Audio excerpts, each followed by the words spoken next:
ಇತ್ತೀಚಿನ ದಿನಗಳಲ್ಲಿ ಅನೇಕ ಜನರು ಮಲಬದ್ಧತೆ ಸಮಸ್ಯೆಗಳಿಂದ ಬಳಲ್ತಾ ಇದ್ದಾರೆ.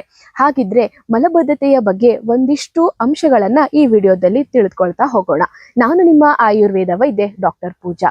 ಈ ಮಲಬದ್ಧತೆ ಸಮಸ್ಯೆ ಅನ್ನೋದೇನಿದೆ, ನಿಮ್ಮ ಕರುಳಿನ ಸಮಸ್ಯೆ ಅಂದ್ರೆ ನಿಮ್ಮ ಕರುಳಿನ ಚಲನವಲನ ಪೆರಿಸ್ಟಾಲ್ಟಿಕ್ ಮೂವ್ಮೆಂಟ್ ಕೊರತೆಯಿಂದಾಗಿ ಈ ಸಮಸ್ಯೆ ಶುರುವಾಗ್ತಾ ಹೋಗುತ್ತೆ.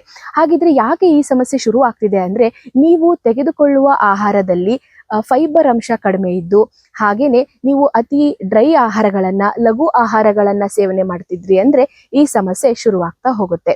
ಹಾಗಿದ್ರೆ ಇದಕ್ಕೆ ಸೊಲ್ಯೂಷನ್ ಏನು ಅಂದ್ರೆ, ಮೊದಲನೆಯದು, ನೀವು ಸೇವಿಸುವ ಪ್ರತಿ ಆಹಾರದಲ್ಲೂ ಕೂಡ ಫೈಬರ್ ಅಂಶ ಹೆಚ್ಚಾಗಿರೋ ತರ ನೋಡ್ಕೊಳ್ಳಿ. ಹಾಗೇನೆ ಸರಿಯಾದ ಕ್ರಮದಲ್ಲಿ, ಸರಿಯಾದ ಪ್ರಮಾಣದಲ್ಲಿ ನೀರನ್ನ ಸೇವನೆ ಮಾಡ್ತಾ ಬನ್ನಿ.